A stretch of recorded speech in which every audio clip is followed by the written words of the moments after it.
You may remember Chris Paiser, an Iraq war vet from Morrisonville, New York, who we featured in a MLPBS documentary on the challenges that veterans who serve in Iraq and Afghanistan can face when they return home from war.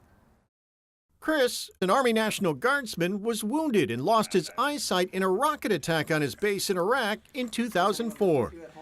In our documentary, 10 years later, he talked about how his life back home had changed. I don't know if I've fully accepted it or not. I'm probably about 95% there at this point.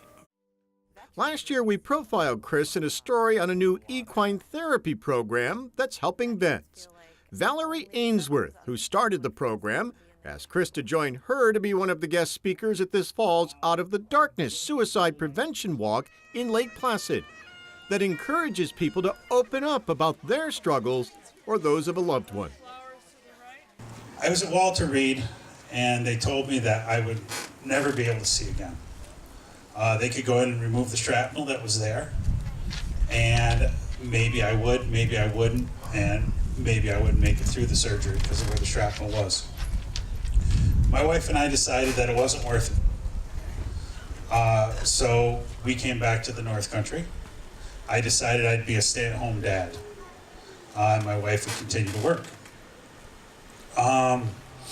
Being home by yourself after a traumatic injury like that is not a really good thing. There's a lot of dark places you can go. I went to all those dark places. I tried pushing my wife away. I tried pushing my kids away, thinking that they didn't deserve a life with me in it. I was not the man that my wife married, and I was not the father that I thought I was supposed to be. The walk raises awareness about suicide prevention.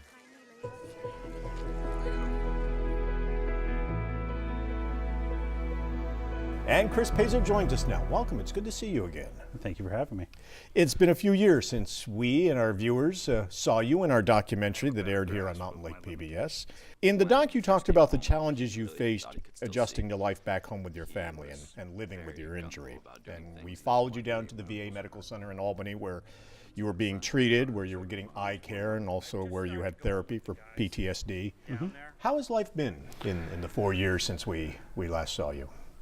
Well, life is always a challenge, especially my condition. And as I get over some challenges, there's always new challenges coming up. So I've made some new ones for myself. I've finally figured out what I want to do with my life, because sitting home was not healthy or fun anymore. At first, it was kind of fun, but so I've gone back to school. I found a passion with trying to help people. So I'd like to become a counselor in drug and alcohol rehab. Are you going to focus specifically on veterans who face those issues? I don't know if it's specialized is the right word for it, but that's more of where my passion lies, is to help veterans who have that problem. But I just think it's a growing need in the area. So you're going to school at Clinton Community College for that? Yes. They have a human services program, and they also offer a KSAT certificate in the drug and alcohol counseling. So I'm actually scheduled to graduate this May, and it'll be 2.5 years to get my associate's degree and the certificate. When the attack happened back in 2004, your children were very young at the time, your 4 children. Yes. And now they're late teens, early 20s. Yes. The challenges they faced are a lot harder than anything I think I've faced. I mean, they're the ones who had to do a lot of growing up, and they're the ones who lost the fun-loving dad who could do anything. And I had to learn how to be that guy again. I'm still not there, but I'm trying. So. Just a few moments ago, we saw you were the guest speaker at this fall's Out of the Darkness walk in Lake Placid, and you talked about how much therapy has helped individually through Homeward Bound Adirondacks and Valerie Ainsworth's equine therapy program. Yes. That we also have profiled here on this program. And you're a part of that. Is that making a real difference? Valerie makes a real difference in my life. When it was after the first documentary, I got together with Valerie and I started seeing her. And that's really where we were able to focus my life and put me on a direction where I was really floundering before, and that's really helped me focus. And then you talked also about how family therapy and the retreats have been wonderful for your family. Oh, most definitely. I mean, it's definitely helped us to reconnect, and that's the one thing that nobody really thought of when I came back, was how my wife and the kids are going to be affected. And that's something my wife fought for 10 years for, was to get therapy for us, to learn how to deal with this.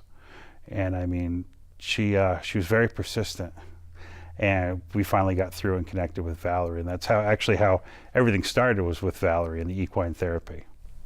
And is she making a real difference in the lives of a number of veterans? Oh, most definitely. She makes a difference with anybody she touches, veteran or non-veteran. I mean, she's a wonderful lady, and just a wonderful organization.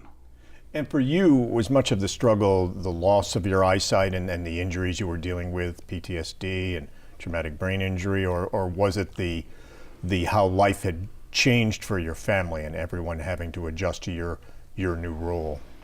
I think it's the family. I mean, I struggled with being blind, and that was the real struggle. I just wasn't. It's nothing I ever considered, and eyesight was something I think everybody just takes for granted. The independence the eyesight gives you is just, nobody ever thinks about it. But trying to figure that out when you don't have it anymore made me a very angry person, very sad person. And no matter what the kids did or my wife did, it just, I never felt like I deserved any of that anymore, because I was broken, and it was I wasn't who I was supposed to be. And Valerie kind of helped me put that in perspective. You're still in the therapy now, and will Yes. you likely remain? And is it really something that you'll continue to do? Oh, most definitely. As long as Valerie will have me. But I'm also trying to give back now, and what I'd really like to do is help Valerie with the retreats. At the Out of the Darkness walk, you mentioned that when you got home from Iraq, you were in a dark place and you struggled, struggling to find your place, struggling with your relationship with Mary and your 4 kids. Did you struggle with things like suicide and suicidal thoughts? Not really suicidal thoughts, but I just didn't think that I deserved to have the family I had. I thought they deserved better. They deserved someone who could teach them how to hit a fastball, or, tell my daughters how beautiful their hair looked, or, just to tell my wife how beautiful she looked before she went to work. Not being able to do that really messed with my psyche. I mean, I couldn't do that, so I just didn't feel like I deserved my family. So I tried pushing them away. At the walk that day, Valerie talked about the statistic that we hear so often, 20, 21, 22 veterans a day take their own lives. Have you been touched by this personally? Have you lost friends or fellow servicemen or women that you served with in Iraq? There's only been 1 or 2 that I've heard of that were actually over there with me. So it's so many people served in Iraq and Afghanistan, and it goes back to even Vietnam. I mean, it's a horrible statistic, and it's just one that I wish was 0. And for some, it can be their injuries, it can be PTSD, it can be depression. For some, it can also be addiction that leads them to that path. And that might be where, in the coming years, you can make a difference, working with people, and maybe in particular working with veterans. Oh, I most definitely hope so. At some point, I hope I am that one person that can change somebody's mind.